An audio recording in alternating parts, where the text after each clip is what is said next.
हमारी आज की बुक है माइंडसेट, जिसे कैरल ड्वेक ने लिखा है। ये एक व्यू ऑफर करती है माइंडसेट को समझने के लिए कि कैसे हम अपने माइंडसेट को बदलकर वो अचीव कर सकते हैं जो हम करना चाहते हैं। इस बुक में बताया गया है कि कैसे अपने माइंड को लर्निंग के लिए ओपन रखकर हम सीख सकते हैं और अपनी लाइफ में इन लेसन्स को अप्लाई करके जो चाहें वो अचीव कर सकते हैं। अगर आपने हमारे चैनल को अब तक सब्सक्राइब नहीं किया है तो आगे बढ़ने से पहले इमीडिएटली इस चैनल को सब्सक्राइब करें और वीडियो को इमीडिएटली लाइक भी कर दें।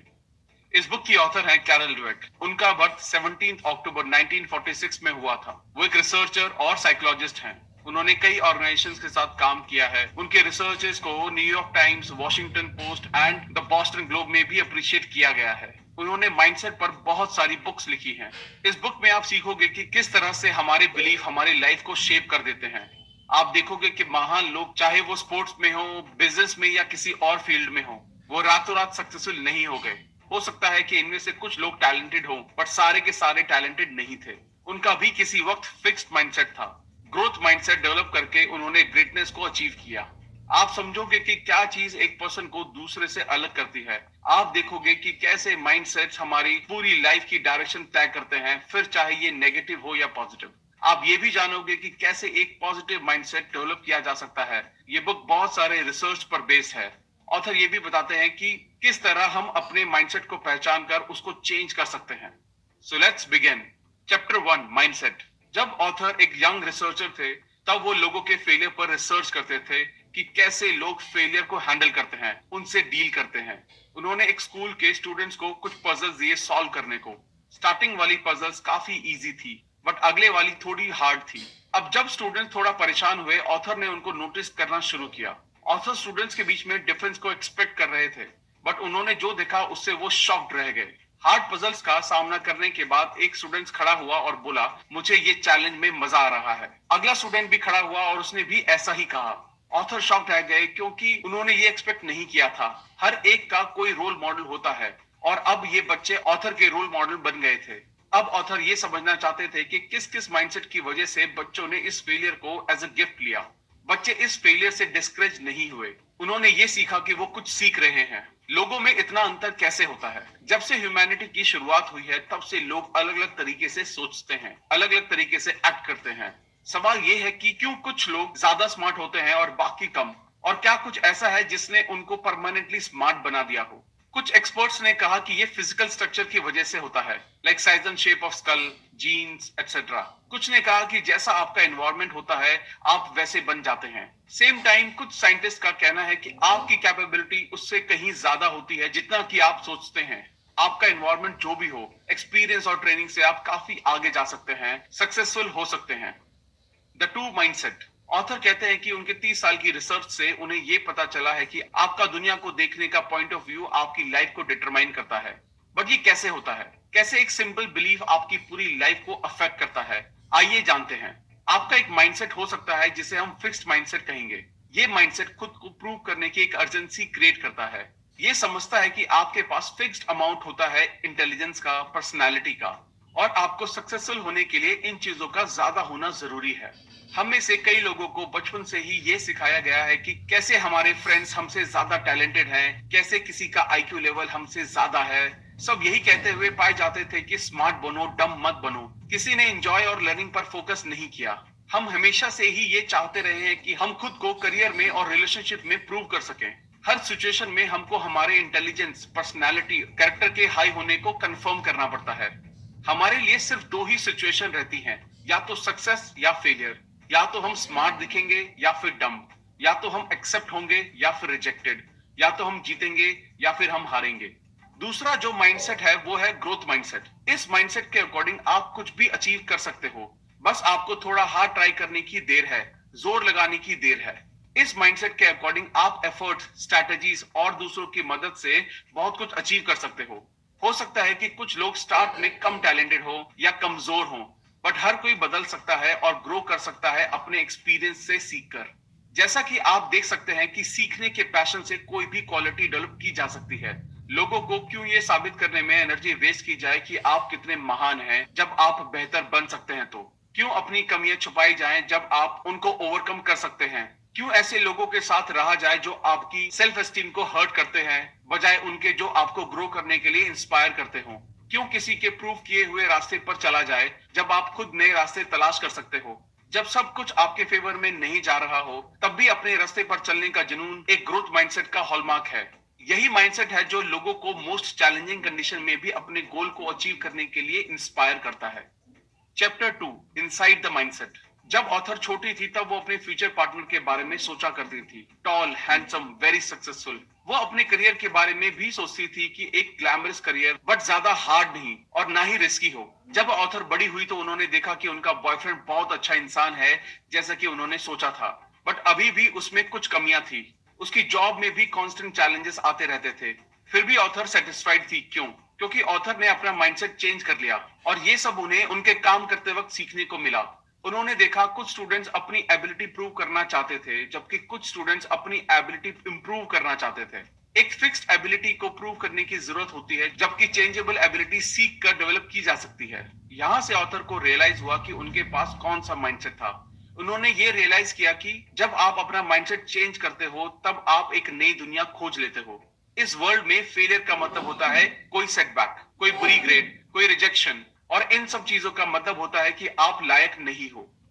क्या सक्सेस सीखने का नाम है या ये प्रूव करने का कि हम स्मार्ट हैं? जब हम छोटे बच्चे थे तब हमने हमारी लाइफ के सबसे मुश्किल काम सीखे थे, जैसे अपने पैरों पर चलना और बोलना। बच्चे गलतियों की परवाह नहीं करते, वो चलते हैं, गिरते हैं, फिर खड़े होते हैं, फिर कोशिश करते हैं। क्या चीज इस लर्निंग को रोक देती है? जैसे ही बच्चे बड़े होकर चीजों को समझने लगते हैं, वो नई चीजों को ट्राई करने में डरने लगते हैं और यही डर हमारा माइंडसेट बनता है। आपकी प्रायोरिटीज क्या हैं? अगर आपको चूज करना पड़े, आप क्या चूज करोगे? सक्सेस या चैलेंजेस, या फिर किस टाइप के रिलेशंस आप चाहते हैं? ऑथर ने कुछ लोगों पर एक्सपेरिमेंट किया। फिक्स माइंडसेट वाले लोगों ने कहा रिलेशनशिप जो उन्हें कंफर्ट फील कराए, उनको परफेक्ट फील कराए, ऐसा पार्टनर जो उन्हें पूजे। जबकि ग्रोथ माइंडसेट वाले लोगों ने कहा रिलेशनशिप जो उन्हें बेहतर बनाने में उनकी हेल्प करे, उन्हें चैलेंज करे एक बेहतर इंसान बनने के लिए, नई चीजें सीखने के लिए उनको एनकरेज करे। माइंडसेट हमारे एफर्ट का मीनिंग चेंज कर देता है। जब हम बच्चे थे तब हम सब ने एक स्टोरी सुनी थी, एक खरगोश और एक कछुए की कहानी, जिसमें खरगोश हार जाता है और कछुआ काफी स्लो होने के बाद भी जीत जाता है क्योंकि वो कंसिस्टेंटली और स्टेडीली चलता रहता है। अब आप ये सोचिए, क्या हम में से कोई भी कछुआ बनना चाहता है? नहीं, हम सब खरगोश बनना चाहते हैं जो कि थोड़ा क्लेवर हो, थोड़ी छोटी नींद ले, थोड़ा स्ट्रैटेजिकली काम करे, क्योंकि सबको पता है जीतने के लिए आपको आगे आकर रिस्पॉन्सिबिलिटी तो लेनी ही पड़ेगी, इंप्रूवमेंट तो करना ही होगा। इस टाइप की स्टोरीज के साथ प्रॉब्लम ये है कि ये स्टोरीज ईदर और सिचुएशन को रिजेंबल करती हैं। या तो आप टैलेंटेड हैं या फिर आपको ज्यादा एफर्ट लगाना होगा। ये हमें फिक्स्ड माइंडसेट की ओर ले जाता है, जैसे एफर्ट सिर्फ उन लोगों के लिए हैं जो कमजोर हैं या कम टैलेंटेड हैं। लोग हमेशा आपसे कहते रहते हैं अगर आपको किसी चीज के लिए मेहनत करनी पड़ रही है इसका मतलब ये है कि आप में वो एबिलिटी ही नहीं है, या फिर उन लोगों के पास सब कुछ आसानी से आ जाता है जो जीनियस होते हैं। दूसरी तरफ ग्रोथ माइंडसेट वाले लोग मानते हैं कि जीनियस लोगों को भी कुछ अचीव करने के लिए मेहनत की जरूरत पड़ती है। और बात जब एफर्ट्स की आती है, एफर्ट्स टेरिफाइंग होते हैं दो वजह से। एक तो फिक्स माइंडसेट के लिए जीनियस लोगों को एफर्ट लगाने की जरूरत नहीं होती, अगर जरूरत हुई तो उससे ये प्रूव हो जाएगा कि वो जीनियस नहीं है। दूसरा ये कि ये आपसे सभी एक्सक्यूजेस छीन लेता है। अगर आप हार्ड ट्राई नहीं करते तो आपके पास लोगों को कहने के लिए ये होता है कि आपने एफर्ट नहीं लगाए, अदरवाइज ये काम तो मैं कर ही लेता। बट क्योंकि आपने अब एफर्ट लगा दिया है तो देने के लिए कोई एक्सक्यूज भी नहीं बचा आपके पास। फिक्स माइंडसेट के लोगों ने कई बुक्स पढ़ी होंगी जो कहती हैं सक्सेसफुल होने का मतलब है खुद का बेस्ट वर्जन बनना, या एफर्ट ही सक्सेस का रास्ता है। बट वो लोग इन बातों को अपनी लाइफ में नहीं लगा पाते क्योंकि उनके बिलीव्स फिक्स्ड हैं, जो उनसे कहते रहते हैं सक्सेस का मतलब होता है टैलेंटेड होना। Questions and answers. क्वेश्चन, अगर आप एक बार अपने काम से अपनी एबिलिटी प्रूव कर चुके हो तो क्या आपको इसको लगातार साबित करते रहने की जरूरत है? फॉर एग्जाम्पल, एक प्रिंस ने एक ड्रैगन को मारकर अपनी ब्रेवरी प्रूव करके अपनी ड्रीम गर्ल से शादी कर ली, तो क्या उसको अब भी प्रैक्टिस करते रहने की जरूरत है क्योंकि उसको वो मिल चुका है जो उसको चाहिए था? तो आंसर ये है यस, क्योंकि हर दिन नए बड़े ड्रैगन आते रहेंगे और जैसे जैसे सिचुएशन हार्ड होती है, और ऐसा जरूरी नहीं है कि कल की एबिलिटी आज काम आ जाए, सो इम्प्रूवमेंट तो करना ही होगा। क्वेश्चन, क्या माइंडसेट परमानेंट होते हैं या फिर आप उन्हें चेंज भी कर सकते हैं? दोनों माइंडसेट की थ्योरी पढ़कर आप ये तो समझ गए होंगे कि इनको चेंज किया जा सकता है, आप अपनी सोच को बदल सकते हैं। ये भी जानना जरूरी है कि लोग हमेशा एक ही माइंडसेट में नहीं रहते। ऑथर ने अपने एक्सपेरिमेंट्स में ये देखा है कि कुछ भी सीखा जा सकता है अगर थोड़ा हार्ड ट्राई किया जाए, और ये आपको ग्रोथ माइंडसेट में ले जा सकता है। क्वेश्चन, क्या मैं फिक्स माइंडसेट और ग्रोथ माइंडसेट दोनों माइंडसेट वाला इंसान हो सकता हूं? क्योंकि मुझे लगता है कि ऐसा ही है। लोगों के अलग अलग एरियाज में अलग अलग माइंडसेट हो सकते हैं। जैसे किसी की आर्टिस्टिक स्किल्स फिक्स हो सकती हैं, बट उसका इंटेलिजेंस डेवलप किया जा सकता है। रिसर्चेस में ये पता चला है कि जिस पर्टिकुलर एरिया में आपका माइंडसेट जैसा होगा, वो आपको उसी डायरेक्शन में ले जाएगा। क्वेश्चन, क्या हम कह सकते हैं कि लोग फेल होते हैं अपने एफर्ट्स को लेकर बिलीफ के कारण? नहीं, ये सच है कि एफर्ट जरूरी है, कोई भी इसके बिना सफल नहीं हो सकता। बट यही सिर्फ अकेली क्वालिटी नहीं है। लोगों के पास अलग रिसोर्स और अपॉर्चुनिटी हो सकती है। फॉर एग्जाम्पल, अगर किसी आदमी के पास बहुत पैसा है और उसके पास पेरेंट्स का सेफ्टी नेट है, तो थोड़े ज्यादा रिस्क ले सकता है, लेकिन एक पॉइंट पे तो उसको भी एफर्ट्स लगाने ही होंगे। Chapter 3, the truth about ability and accomplishment. Thomas Edison को इमेजिन कीजिए, उनकी लैब में एक्सपेरिमेंट करते हुए। क्या आप उनको अकेला देखते हैं? लोगों से जब ये पूछा गया तो उन्होंने इमेजिन किया कि थॉमस एडिसन कोई ऐसा आदमी रहा होगा जो वर्कशॉप में अपनी अकेला इक्विपमेंट से घिरा हुआ, एक साइड में फोटोग्राफ, व्हाइट कोट पहने हुए कोई आदमी होगा। जबकि सच ये है कि एडिसन कोई अकेला आदमी नहीं था। उनके इन्वेंशन में उसके पास कई असिस्टेंट थे, वेल ट्रेन्ड साइंटिस्ट थे, और भी बहुत लोग थे। बाकी लोगों से एडिसन को अलग करने वाली एक चीज थी, उनकी क्यूरियोसिटी और उनका माइंडसेट। बहुत सारी मिथ्स हैं कि ब्रिलियंट लोग अकेले रहते हैं, जबकि चार्ल्स डार्विन के पास उनकी पूरी एक टीम थी। मोजार्ट ने लगभग 10 साल तक मेहनत की, तब जाकर वो ऐसा कुछ बना सके जिसपे वो प्राउड फील कर सके। इनकी इसी मेहनत का नतीजा है कि वो आज ऑल टाइम ग्रेड्स में आते हैं। अगर वो अपनी एबिलिटी के भरोसे रह जाते तो आज वो वहां नहीं होते जहां वो आज हैं। Mindset and school achievement. Author ने कुछ स्टूडेंट्स को फॉलो किया जब वो अपने जूनियर हाई स्कूल में जा रहे थे, ये देखने के लिए कि क्या वो मानते हैं कि उनका इंटेलिजेंस फिक्स है या ये कुछ ऐसा है जिसे डेवलप किया जा सकता है। जूनियर हाई स्कूल का पीरियड यूजुअली हार्ड होता है, काम कुछ ज्यादा हार्ड हो जाता है वहां। ग्रेडिंग पॉलिसीज टफ हो जाती हैं, टीचर्स स्ट्रिक्ट हो जाते हैं, मार्क्स सफर करते हैं, बट सबके नहीं। स्टूडेंट्स जो फिक्स्ड माइंडसेट रखते थे, उन्होंने अपने मार्क्स में गिरावट देखी। धीरे ही सही, पर उनकी कंडीशंस बुरी होती चली गई। उन्होंने अपनी एबिलिटी को ब्लेम किया, मैं स्टूपिड हूं, मैं मैथ में काफी बुरा हूं। बहुत से स्टूडेंट्स ने टीचर्स और एनवायरनमेंट को ब्लेम किया। फेल होने के डर से ग्रोथ माइंडसेट वाले स्टूडेंट्स ने अपने रिसोर्सेज को यूज करके लर्निंग करना कंटिन्यू रखा। वो लोग भी घबराए, पर वो डिटरमिन्ड थे, वो सब करने के लिए जो करने की जरूरत थी। स्टूडेंट जो फिक्स्ड माइंडसेट रखते थे, उन्होंने इस हार्ड टाइम को एज अ थ्रेट लिया। उनको लगा कि ये हार्ड टाइम सबके सामने उनके फ्लॉज को रिवील कर देगा और उनको एक लूजर साबित कर देगा। उन्होंने अपने ईगो को प्रोटेक्ट करने के लिए अपने रिसोर्सेज को ब्लेम किया। उन्होंने कहा कि उनका गोल था सबसे स्मार्ट दिखना, ऐसा दिखना कि सबसे कम एफर्ट लगाकर काफी कुछ अचीव करने की एबिलिटी है उनमें। वो अक्सर ये स्टेटमेंट यूज करते थे, मेरे स्कूल में मेरा मेन गोल सब कुछ इजीली करना था, इसलिए मैंने ज्यादा मेहनत करना जरूरी नहीं समझा। दूसरी तरफ ग्रोथ माइंडसेट वाले स्टूडेंट्स के लिए इस बात का कोई मतलब नहीं था कि वो कोशिश करना छोड़ दे। उनके लिए ये वक्त कुछ सीखने की अपॉर्चुनिटी था। ये वक्त था कुछ नए सब्जेक्ट्स को सीखने का। एक वक्त था ये देखने का कि उन्हें क्या पसंद है और वो फ्यूचर में क्या बन सकते हैं। कंक्लूजन ये है कि हर कोई एक जैसा नहीं है, बट हम सही माइंडसेट रखकर वो सब कुछ अचीव कर सकते हैं जो हम चाहते हैं। क्या आर्टिस्टिक एबिलिटी एक गिफ्ट है? ये एक आम मान्यता है कि इंटेलिजेंस बाय बर्थ होता है, ना कि डेवलप किया जा सकता है। बात अगर आर्टिस्टिक एबिलिटी की होती है, उसके बारे में भी यही कहा जाता है। फॉर एग्जाम्पल, लोग नेचुरली या तो अच्छी ड्राइंग बना लेते हैं या फिर वो नहीं बना पाते। इवन ऑथर भी इस बात को मानती थी। फिर वो एक बूढ़े आदमी से मिली जिसका नाम एडवर्ड था। वो एक ड्राइंग क्लासेस चलाता था। वो अपने क्लाइंट से उल्लू की आर्ट बनवाता था। उन्होंने ऑथर को भी यही करने को बोला। ऑथर ने कुछ ड्राइंग बनाई, फिर एडवर्ड्स ने कुछ लोगों की पहले की और बाद की ड्राइंग दिखाई। ऑथर सरप्राइज हो गई उनको देखकर कि बाद वाली ड्राइंग काफी अच्छी बनी थी। उन्होंने इसके पीछे का राज एडवर्ड से पूछा। एडवर्ड ने कहा, देखने का तरीका। ड्राइंग स्किल्स में इनमें ज्यादा चेंज नहीं आया था। चेंज आया था सही से देखने की वजह से। ड्राइंग के edges, spaces, light, shadow. Drawing सीखने के लिए हर एक कंपोनेंट को डीपली सीखना होता है और फिर उन्हें एक प्रोसेस में डालना होता है जिससे इसे सीखा जा सके। कंक्लूजन ये है कि कुछ लोग किसी चीज को बिना किसी ट्रेनिंग या बहुत कम ट्रेनिंग के साथ कर सकते हैं, बट कोई और भी इस काम को और भी अच्छे तरीके से कर सकता है अगर वो ट्रेनिंग करता रहे तो। प्रेज एंड पॉजिटिव लेबल्स का खतरा। प्रेज कैसे आपकी परफॉर्मेंस को एनहांस या हैम्पर कर सकती है? इसके लिए ऑथर ने कुछ स्टूडेंट्स पर एक एक्सपेरिमेंट किया। उन्होंने हर स्टूडेंट्स को 10 सवालों के सेट दिए सॉल्व करने को। उन्होंने जब अच्छा परफॉर्म किया तो ऑथर ने उन्हें प्रेज किया। ऑथर ने ग्रुप को प्रेज किया, आप सबने बहुत अच्छा परफॉर्म किया, आप सभी टैलेंटेड हैं। फिर उन्होंने दूसरे ग्रुप से कहा, आपने भी बहुत अच्छा किया, आपने बहुत मेहनत की। दोनों ग्रुप टेस्ट से पहले सेम थे, बट बाद में वो अलग हो गए। जिनको तारीफ मिली टैलेंट के लिए, उनमें एक फिक्स माइंडसेट डेवलप हुआ और उनमें ये साइन भी दिखाई दिए। जब ऑथर ने उनको एक नया टास्क दिया तो उन्होंने अपने फ्लॉज रिवील होने के डर से मना कर दिया। जब ऑथर ने यही टास्क ग्रोथ माइंडसेट वाले ग्रुप को दिया, उन्होंने चैलेंज एक्सेप्ट किया। कुछ दिनों बाद ऑथर ने इन सभी को कुछ क्वेश्चन दिए सॉल्व करने को। टैलेंटेड स्टूडेंट्स अच्छा परफॉर्म नहीं कर पाए और वो ये सोचने लगे कि वो अब स्मार्ट नहीं रहे। और ग्रोथ माइंडसेट वाले स्टूडेंट्स के लिए डिफिकल्ट का मतलब होता है ज्यादा एफर्ट लगाओ। उन्होंने इसको एज अ फेलियर नहीं देखा। किसी को प्रेज करने से पहले आप ये जरूर सोचें कि कंस्ट्रक्टिव वे में ही प्रेज किया जाए, ना ही डिस्ट्रक्टिव वे में। नेगेटिव लेबल्स और ये कैसे काम करते हैं। बचपन में ऑथर मैथमेटिक्स में अच्छी थी। हाई स्कूल में उन्होंने 99% स्कोर किया।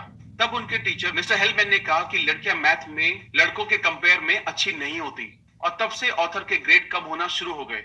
ना सिर्फ ऑथर बट कुछ और गर्ल्स स्टूडेंट्स के मार्क्स भी कम हुए। तो आपने देखा कैसे एक सिंपल लेबलिंग की लड़कियां मैथ्स में इतनी अच्छी नहीं होती, कैसे इस वजह से लड़कियों की ग्रेड्स कम हुई। और इस बात को साइकोलॉजिस्ट ने भी प्रूव किया है कि नेगेटिव लेबल से अचीवमेंट हार्म होता है। जब स्टीरियोटाइप्स बीच में आता है, वो लोगों को अपने रास्ते से भटका देता है। ये सबके साथ नहीं होता, ये उन लोगों के साथ होता है जिनका फिक्स माइंडसेट होता है। और जब कोई ऐसा बोलता है अपने बारे में, तो अपनी एबिलिटी पर हम खुद सवाल उठाने लगते हैं। जब हमें पॉजिटिव लेबल किया जाता है तो हम इसे खोने से डरते हैं, और जब नेगेटिव लेबल किया जाता है तो आप डर जाते हैं कि कहीं यही तो सच नहीं है। दूसरी तरफ ग्रोथ माइंडसेट वाले लोग मानते हैं कि कोई भी कमी परमानेंट नहीं होती, आप इन्हें ओवरकम कर सकते हैं।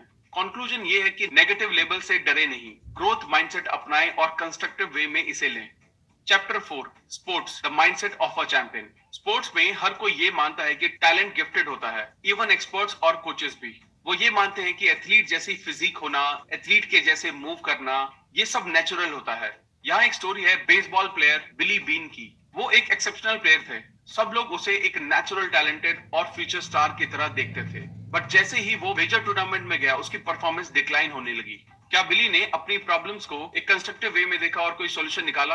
नहीं, ऑफ कोर्स नहीं, क्योंकि ये एक फिक्स माइंडसेट की स्टोरी है। वो ये सोचा करता था कि नेचुरल टैलेंट को कोई भी एफर्ट की जरूरत नहीं है, एफर्ट दूसरों के लिए है। बिली अपने ही टैलेंट्स के जाल में फंस गया था। बिली द प्लेयर कभी भी इस माइंडसेट से नहीं निकल पाया और अपना करियर बर्बाद कर लिया। वहीं पर एक दूसरा प्लेयर था जो बिली के पैरेलल टीम में खेला करता था, लेनी। वो एक ऐसा खिलाड़ी था जिसको कभी किसी ने नेचुरली गिफ्टेड नहीं माना। बिली ने उसको बाद में डिस्क्राइब किया, वो फेलियर का मतलब नहीं जानता था और मैं उसका बिल्कुल अपोजिट था। बिली ने कहा, मैंने ये समझना शुरू किया कि एक बेसबॉल प्लेयर को कैसा होना चाहिए और ऐसा लेनी था, मैं नहीं। एज अ कोच बिली ने रियलाइज किया कि उसका माइंडसेट उसको पीछे ले जा रहा था। उसने ये लर्निंग्स अपनी टीम पर लगाई। वो 2002 में ऑकलैंड एथलेटिक्स का जनरल मैनेजर था। उसकी टीम ने एक सीजन में 103 मैचेस में जीत दर्ज की। उन्होंने टैलेंट नहीं खरीदे थे, उन्होंने माइंडसेट पर काम किया। नेचुरल होने का आइडिया। किसी के शरीर की बनावट दिमाग के बनावट जैसी नहीं होती, क्योंकि ये विजिबली देखी जा सकती है। साइज, शेप, बिल्ड सब विजिबल होते हैं, पर क्या ये सच में इतने मैटर करते हैं? Let's see.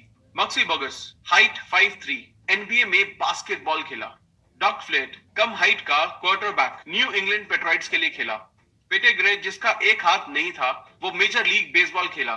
ग्लेन कनिंगम, एक पांव जला हुआ और डैमेज होने के बाद भी एक महान रनर बना। और ऐसे कई एग्जाम्पल हैं जो ये प्रूव करते हैं कि फिजिकल अपीयरेंस का परफॉर्मेंस से कोई लेना देना नहीं है। अगर आप कमिटेड हैं और एक ग्रोथ माइंडसेट रखते हैं, तब आप किसी भी हर्डल को ओवरकम कर सकते हैं। माइकल जॉर्डन वो एक नेचुरल एथलीट नहीं थे, बट वो हार्डेस्ट वर्किंग एथलीट थे, शायद स्पोर्ट्स की हिस्ट्री के सबसे hardest working. Success and failures होता क्या है? ग्रोथ माइंडसेट वालों के लिए सक्सेस का मतलब होता है अपना बेस्ट देना, सीखना, सुधार करना, और यही हम चैंपियंस में देखते हैं। जैकी जेनर कहते हैं, एथलेटिक्स का असली मजा हमेशा जीतने में नहीं होता। उनके लिए प्रोसेस का हर पल मजेदार होता है। वो हार को हार की तरह नहीं लेते, वो इसको इंप्रूवमेंट की एक अपॉर्चुनिटी की तरह लेते हैं। जब वो हारते हैं, वो देखते हैं कि कहाँ गलती हुई है और सुधार करते हैं और पहले से ज्यादा काम करते हैं। ग्रोथ माइंडसेट वाले लोग सेटबैक को मोटिवेशन की तरह लेते हैं, एज अ वेकअप कॉल लेते हैं। कंक्लूजन ये है कि जैसा हम देख सकते हैं कि लगातार होने वाले सुधार मैटर करते हैं, सक्सेस तो मिल ही जाती है। हमको अपने फेलियर से सीखने की जरूरत है और इन लेसन्स को अपनी लाइफ में लगाने की जरूरत है। Taking charge of success, success का चार्ज लीजिए। ग्रोथ माइंडसेट वाले लोग अपनी सक्सेस के लिए रिस्पॉन्सिबिलिटी लेते हैं और इसको मेंटेन करते हैं। माइकल जॉर्डन के स्किल्स उसकी एज के साथ कम नहीं हुए। बेशक उसने अपना कुछ स्टेमिना लूज किया, बट उन्होंने और भी ज्यादा मेहनत की और इसको मैनेज किया।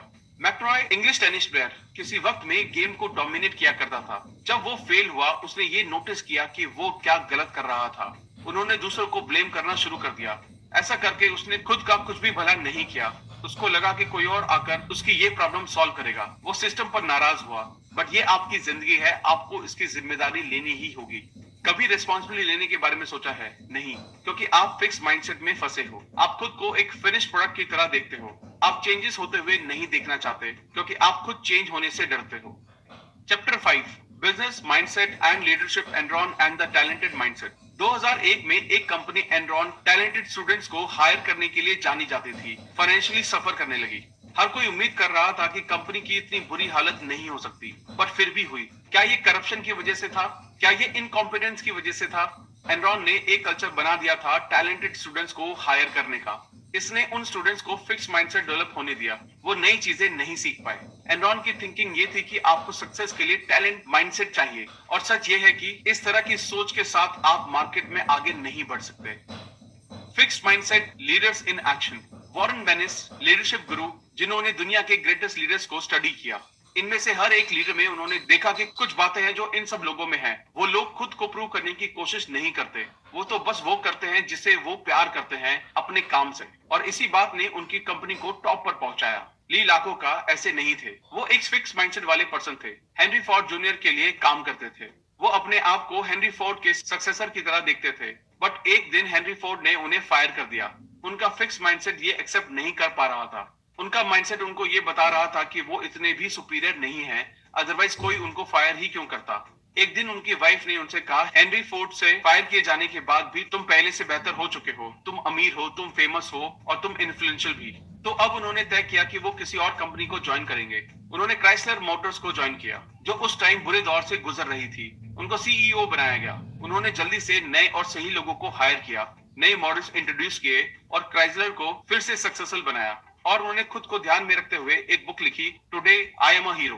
कुछ वक्त बाद क्राइसलर फिर से मुसीबत में पड़ गई। लकोका का फिक्स माइंडसेट खुद को प्रूव करने में लगा रहा।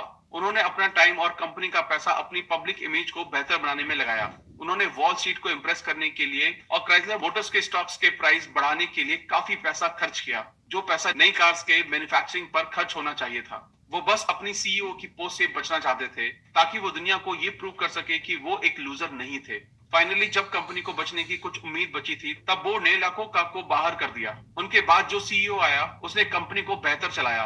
फिक्स माइंडसेट ये सब कर सकता है। ये कंपनीज को बर्बाद कर सकता है, अगर उनका लीडर एक फिक्स माइंडसेट पर्सन है। Growth mindset leaders in action. जब जैक वेल्च ने 1980 में जनरल इलेक्ट्रिक की सीईओ की पोस्ट संभाली, तब कंपनी की वैल्यूएशन $14 बिलियन थी। 20 साल बाद ये वैल्यूएशन बढ़कर $490 बिलियन की हो गई।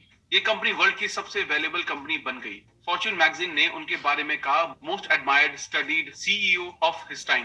बट ऑथर ने उनके बारे में कुछ और अच्छा पढ़ा न्यूयॉर्क टाइम्स की मैगजीन में, जिसे स्टीव बेनेट ने लिखा था। मैंने एम्प्लॉयज के साथ कैसे बिहेव किया जाता है, ये जैक वेल्च से सीखा है अपने जीई के टेन्योर के दौरान। जैक वेल्च खुद एम्प्लॉयज के पास जाते थे ये देखने के लिए कि क्या चल रहा है। जैक वेल्च का शेड्यूल पैक रहता था, उन्हें कई सारे काम रहते थे, बट उन्होंने लकोका की तरह नहीं किया। उन्होंने कभी भी वर्कर से बात करना और उनमें इंप्रूवमेंट करना नहीं छोड़ा।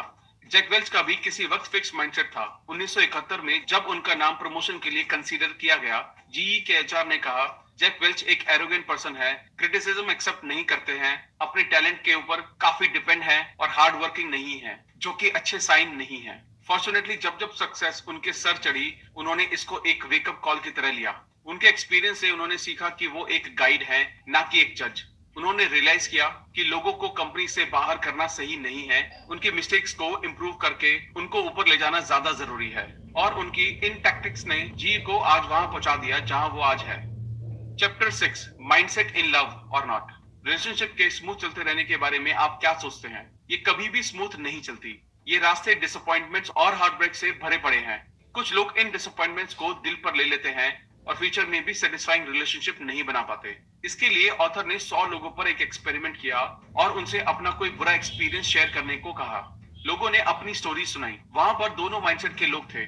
जब फिक्स माइंडसेट के लोगों से पूछा गया, उनको जज फील हुआ और रिजेक्टेड भी। उनका सबसे बड़ा गोल होता है अपने एक्स लवर से बदला लेना।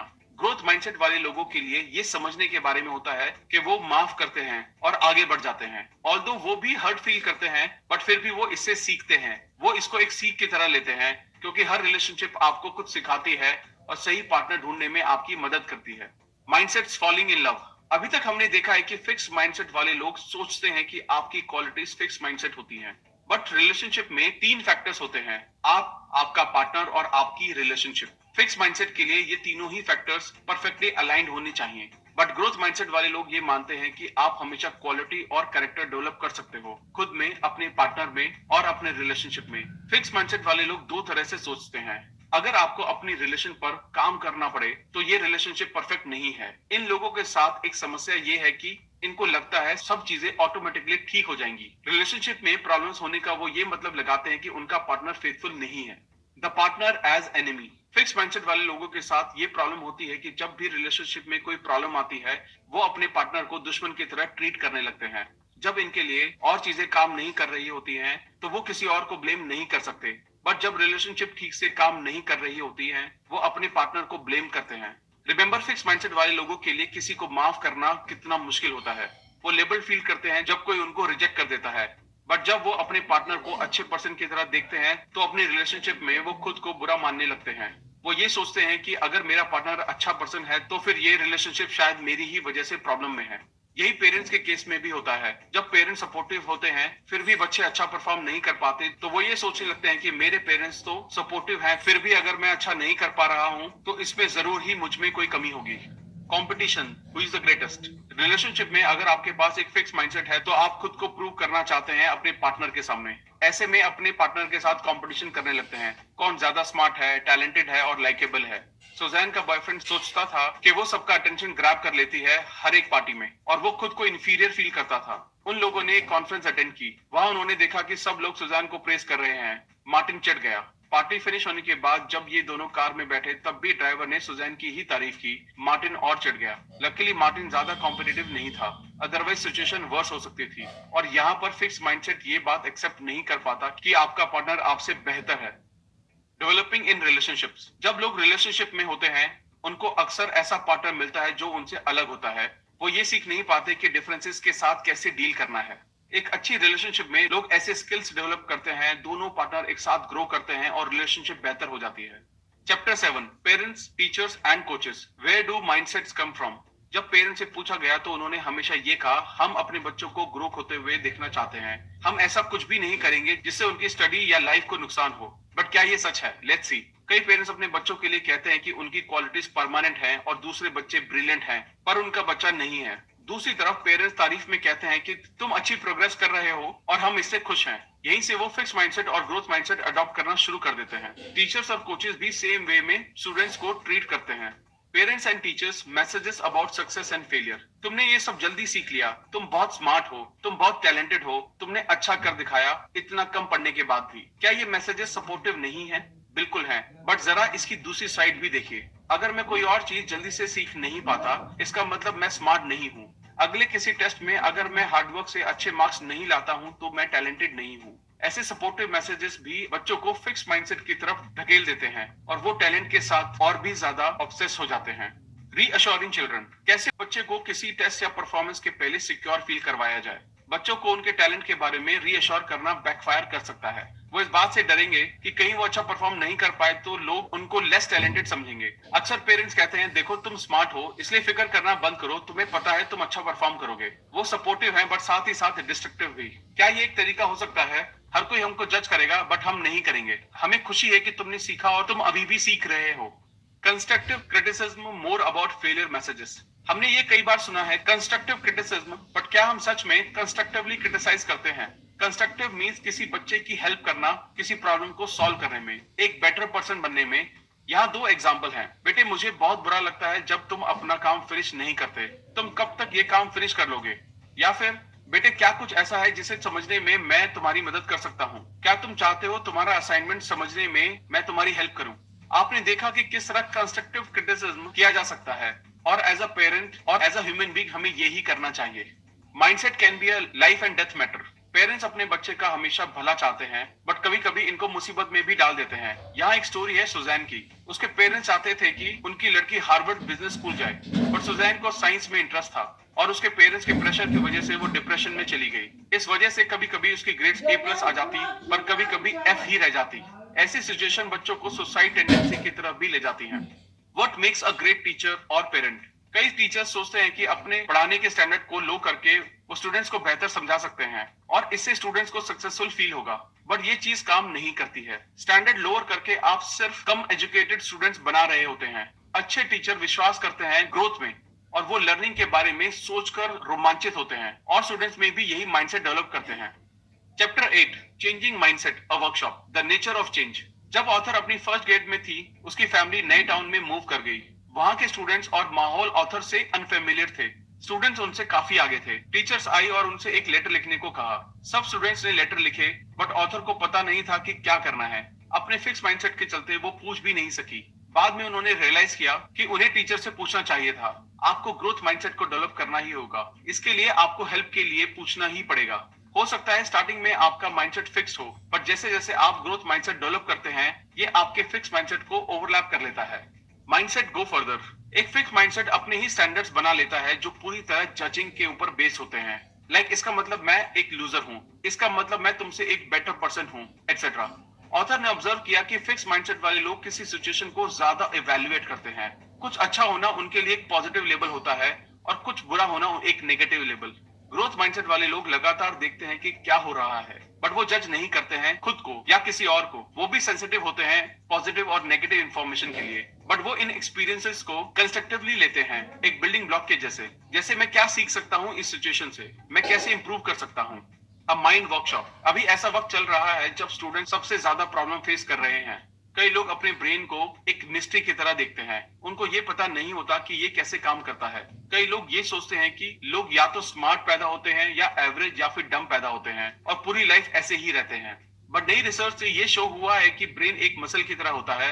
जितना आप इसको यूज करते हैं उतना ये मजबूत होता चला जाता है और ये साइंटिफिकली भी प्रूव हो चुका है। जितना आप सीखते हैं उतना आप बढ़ते हैं। जितना आप इसे चैलेंज करते हैं सीखने के लिए, उतने ही ब्रेन सेल ज्यादा बन जाते हैं। जो टास्क आपको किसी टाइम पर टफ लग रहे होते हैं, वो टास्क अब इजी लगने लगते हैं। People who don't want to change. Entitlement. Fix mindset वाले लोग सोचते हैं कि वो सही हैं, दुनिया को बदलना चाहिए, ना कि उन्हें। वो एक बेटर जॉब, एक बेटर घर, एक बेहतर पार्टनर होना अपना हक समझते हैं। वो ये मानते हैं कि दुनिया को उनकी वर्थ समझकर उन्हें अकॉर्डिंगली सब कुछ दे देना चाहिए। The dilemma. आप सोचते हैं मैं यहाँ ये लो लेवल की जॉब कर रहा हूँ, मैं ये काम करना डिजर्व नहीं करता हूँ, मैं हायर पोस्ट पे होना डिजर्व करता हूँ। आपके बॉस सोचते हैं कि आपका एटीट्यूड सही नहीं है। जब उन्हें किसी हेल्प और रिस्पॉन्सिबिलिटी की जरूरत होती है तो वो आपकी तरफ नहीं देखते हैं। जब प्रमोशन देने का वक्त आता है वो आपको नहीं देते हैं।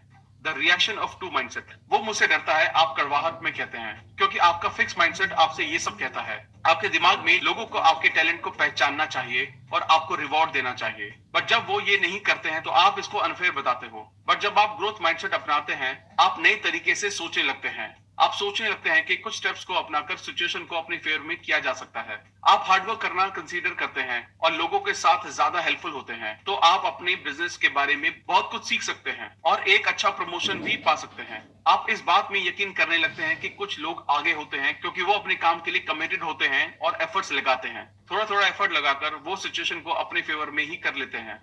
Thank you guys. I hope ये वीडियो आपको अच्छी लगी होगी। आई होप आप इस वीडियो से बहुत कुछ सीखकर अपने आसपास के लोगों को, अपने आसपास की सिचुएशन को चेंज कर पाएंगे, वो भी सिर्फ अपने माइंडसेट को चेंज करके। अगर आपको ये वीडियो अच्छी लगी तो इमीडिएटली इस चैनल को सब्सक्राइब करें, वीडियो को लाइक और कमेंट करना ना भूलें। Thank you so much. जल्दी मिलेंगे और भी बेहतर वीडियो के साथ। Thank you.